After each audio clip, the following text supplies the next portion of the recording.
Capillary blood collection దీన్ని మనం finger prick test కూడా అనొచ్చు. అంటే ఏంటంటే ఎప్పుడైతే మనకు స్మాల్ అమౌంట్ ఆఫ్ బ్లడ్ అవసరమవుతుందో, అంటే డ్రాప్స్లలో అవసరమవుతుందో, ఎగ్జాంపుల్ 2 డ్రాప్స్ని స్టార్ట్ చేస్తే ఒక 10 to 15 డ్రాప్స్ అనే బ్లడ్ మనకు అవసరమవుతుందో, అట్లాంటి కండిషన్స్లో మనం ఈ క్యాపిలరీ కలెక్షన్ చేస్తాము. ఎట్లా చేస్తామంటే ఒక చిన్న నీడిల్ తీసుకొని, ఈ ఫింగర్ ఉంది కదా, ఫింగర్ టిప్ ఉంది కదా ఇక్కడ మనకు, ఈ ఫింగర్ టిప్లో ఉన్న పార్ట్ని మనం ఏమంటామంటే క్యాపిలరీస్ అంటాం. క్యాపిలరీస్ అంటే it is the edge of the finger tip.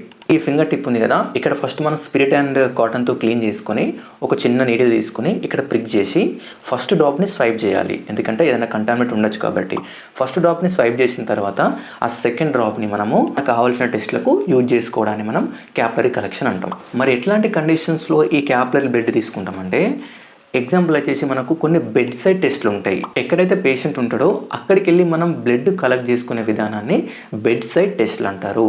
Example వచ్చేసి ఇప్పుడు పేషెంట్కి మనం సర్జరీ ముందు ఏం చేస్తాము, bleeding time, clotting time check చేస్తాం కదా. ఇంకా కొన్ని ఎగ్జాంపుల్ ఏంటంటే మనకు ఇప్పుడు మనకు బ్లడ్ గ్రూపింగ్ ఉంటుంది. బ్లడ్ గ్రూపింగ్కి మనకు ఒక 4-5 డ్రాప్స్ అయితే సరిపోతుంది కదా, అదొకటి. అండ్ ఇంకొకటి జిఆర్బిఎస్ అని ఉంటుంది, అంటే జనరల్ ర్యాండమ్ బ్లడ్ షుగర్ ఉంటుంది. ఇది మనకు పేషెంట్కి ర్యాండమ్గా షుగర్ లెవెల్స్ ఎంత ఉన్నాయని చెక్ చేయడానికి కూడా మనకి కొన్ని డ్రాప్స్ బ్లడ్ అయితే సరిపోతుంది. అంతేకాకుండా కొన్ని మనకు మలేరియల్ పారాసైట్ స్మియర్స్ ఉంటాయి, అంటే స్లైడ్ పైన ఒక 1 డ్రాప్ వేసుకొని స్మియర్ చేస్తాం కదా. సో ఇట్లాంటి టెస్ట్లకు కూడా మనకు స్మాల్ అమౌంట్ ఆఫ్ బ్లడ్ అవసరం అవుతుంది కాబట్టి మనం ఇవన్నీ కూడా మనం క్యాపిలరీ బ్లడ్తో చేస్తాం.